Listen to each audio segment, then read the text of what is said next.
അസ്സാം വലൈക്കും വറഹമത്തുള്ള. അൽഹംദുലില്ലാഹി റബ്ബിൽ ആലമീൻ വസല്ലല്ലാഹു അല മുഹമ്മദിൻ വാല ആലിഹി വസുഹാബി അജ്മൈൻ അമ്മാബാദ്. സഹോദരങ്ങളെ, ജീവിക്കാൻ ഒരു തൊഴിൽ കിട്ടാൻ വേണ്ടി, ഒരു വരുമാനം കിട്ടാൻ വേണ്ടി ഇന്ന് ഏറ്റവും അധികം ആളുകൾ അവലംബിക്കുന്നത് കച്ചവടമാണ്. നമ്മുടെ നാട്ടിലൊക്കെ ധാരാളം അങ്ങാടികളിലെല്ലാം റോഡ് സൈഡിൽ സ്ഥലമുള്ളവരെല്ലാവരും ഷോപ്പിംഗ് കോംപ്ലക്സ് ഉണ്ടാക്കിക്കൊണ്ടിരിക്കുകയാണ്. അപ്പോൾ ഓരോ സംരംഭങ്ങൾ കാണുമ്പോൾ എന്ത് ചെയ്യും, അവിടെ ഓരോരുത്തർ പുതിയ പുതിയ ഓരോ സംരംഭങ്ങൾ തുടങ്ങും. നമുക്കറിയാം, തുടങ്ങുന്നതിന് വലിയ ഇൻവെസ്റ്റ്മെൻറ്റ് വേണം. റൂമുകൾ ഫർണിഷ് ചെയ്യുന്നതിന് വേണ്ടി, അതിൻ്റെ ഇൻറ്റീരിയർ വർക്കുകൾക്ക്, അതിൻ്റെ പരസ്യങ്ങൾക്ക്, അതിൻ്റെ എക്യുപ്മെൻറ്റ്സ് വാങ്ങാൻ വേണ്ടി ഒക്കെ നല്ല എക്സ്പെൻസ് ഉണ്ട്. അപ്പോൾ നമ്മൾ കാണുന്നത് പലപ്പോഴും ഇത്തരം വലിയ എക്സ്പെൻസുകൾ ചിലവഴിച്ചുകൊണ്ട് മൂലധനങ്ങൾ മുടക്കി ഷെയർ വാങ്ങി ഒക്കെ ചെയ്യുന്ന പല ബിസിനസ്സുകളും പിന്നീട് നിന്ന് പോകുന്നു. അപ്പോൾ സാധാരണ നമ്മളെത്തുള്ള പണം കൊണ്ട് നമ്മൾ കഷ്ടിച്ച് ജീവിച്ചു പോവുകയാണെങ്കിൽ പോലും ഒരു 10-15 കൊല്ലം ജീവിക്കാനുള്ള നമ്മുടെ പണം ഇങ്ങനത്തെ ചെറിയ കാലം ഇൻവെസ്റ്റ് ചെയ്ത് 2-4 ആഴ്ച കൊണ്ട് എന്ത് ചെയ്യും, അതങ്ങോട്ട് നശിച്ചു പോകുന്നൊരവസ്ഥ. പിന്നെ അതിൻ്റെ പേരിൽ മാനസിക സമ്മർദ്ദങ്ങളും മനോവിഷമങ്ങളും മാനസിക രോഗങ്ങളൊക്കെ ആയിട്ട് പോകുന്ന ഒരു സ്ഥിതിവിശേഷമുണ്ട്. അതുകൊണ്ട് തന്നെ കച്ചവട രംഗത്ത് ഇടപഴകുന്ന ആളുകൾ വളരെ ശ്രദ്ധിക്കണമെന്ന് തോന്നുന്ന ചില കാര്യങ്ങൾ ഓർമ്മപ്പെടുത്തണം. ഒന്നാമത്തൊരു കാര്യം, ഹലാലായ സമ്പാദ്യങ്ങളെ കൊണ്ട് മാത്രമേ നമ്മൾ കച്ചവടം തുടങ്ങാൻ പാടുള്ളൂ. പലതും നമ്മൾ ഷെയർ വാങ്ങുകയാണെങ്കിൽ ആ ഷെയറിന് വളരെ കൃത്യമായിട്ടുള്ള എഗ്രിമെൻറ്റുകൾ വേണം. മനസ്സിലായി? അതിൽ എത്ര ശതമാനമാണ് പാർട്ട്ണർഷിപ്പ്, എന്തൊക്കെയാണ് അതിൻ്റെ വ്യവസ്ഥകൾ, എത്രയാണ് അദ്ദേഹത്തിന് ലാഭം, എത്ര ശതമാനമാണ് ഉണ്ടായിരിക്കുക. ഒരിക്കലും പലിശയാവാത്ത വിധം. ഒരാൾക്ക് നമ്മൾ 5 ലക്ഷം രൂപ വാങ്ങുക, മാസത്തിൽ 5000 രൂപ തരാം എന്നുള്ളതല്ല. നമ്മൾ മൊത്തം മുടക്കുന്നത് എന്ത് ചെയ്യാണ്, 10 ലക്ഷമാണ്. 5 ലക്ഷം നിങ്ങളും 5 ലക്ഷം ഞാനും. അതിൽ ഞാനൊരു വർക്കിംഗ് പാർട്ട്ണറിലേക്ക് എനിക്ക് എന്ത് ചെയ്യും, എനിക്കതിൻ്റെ ഒരു 4/3 ഭാഗം ലാഭം എനിക്കായിരിക്കും, ഒരു ഭാഗം നിങ്ങൾക്കായിരിക്കും. അല്ലെങ്കിൽ നിങ്ങൾ പൈസ ഇൻവെസ്റ്റ് ചെയ്യുക, ഞാൻ വെറും ജോലി മാത്രം ചെയ്യുക, ലാഭം പകുതി പകുതി. എല്ലാം കൃത്യമായ എഗ്രിമെൻറ്റ് വേണം.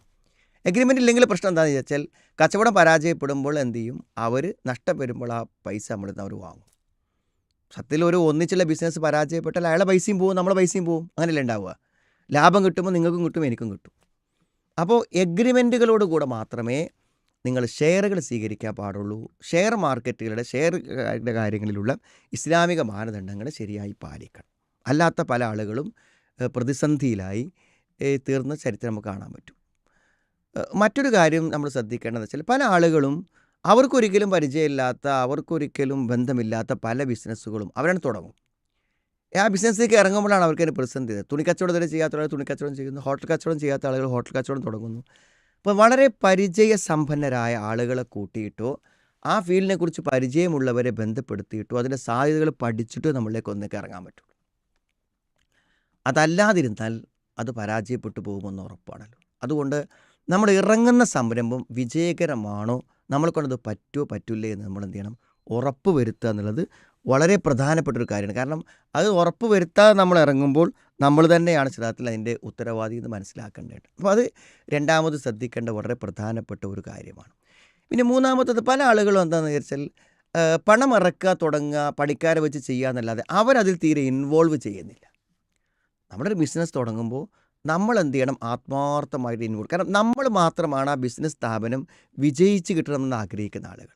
തൊഴിലാളികൾ മിക്കവാറും അവർക്ക് എന്തേ ആവശ്യം ഉണ്ടാവുള്ളൂ, അവർക്ക് വൈകുന്നേരം ലാഭം ഉണ്ടെങ്കിലും ലാഭം ഇല്ലെങ്കിലും അവർക്കൊരു നിശ്ചിത സംഖ്യ കിട്ടുള്ളൂ. അല്ലേ? നിങ്ങൾക്കിപ്പോൾ ഒരു ദിവസം 10 ലക്ഷം കിട്ടിയെന്ന് വിചാരിച്ചിട്ട് നിങ്ങളുടെ തൊഴിലാളിക്ക് നിങ്ങൾ എന്ത് കൊടുക്കില്ല, പിന്നെ അതിൻ്റെ ഒരു വിഹിതം ഇതിലേക്ക് സംഖ്യ കൊടുക്കില്ല. നിങ്ങൾ കൊടുക്കുന്നൊരു ശമ്പളം കൊടുക്കുള്ളൂ. അപ്പോൾ അയാൾക്കിപ്പോൾ നിങ്ങൾക്ക് വലിയൊരു ലാഭം കിട്ടണമെന്നൊന്നും വലിയ ആഗ്രഹം ഉണ്ടാവില്ല.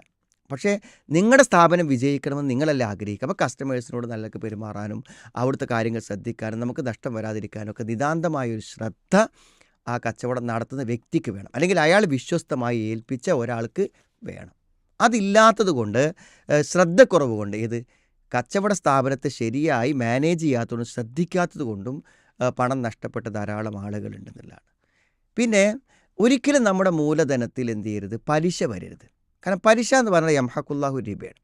പലിശ കൊണ്ടുള്ള ഒരു കാര്യത്തിൽ നമുക്ക് ബർക്കത്ത് കിട്ടൂല. അത് അള്ളാഹു റസൂൽ യുദ്ധം പ്രഖ്യാപിച്ചത്. അതുകൊണ്ട് നമ്മൾ മുടക്കുന്ന സംരംഭങ്ങളിൽ പലിശയില്ല എന്ന് ഉറപ്പ് വരുത്തണം. ചില ആളുകൾ 1 കോടി വേണ്ട കാര്യത്തിന് എന്ത് ചെയ്യും, 80 ലക്ഷം അവരെടുക്കും, 20 ലക്ഷം അവരെന്ത് ചെയ്യും, ലോൺ എടുക്കും.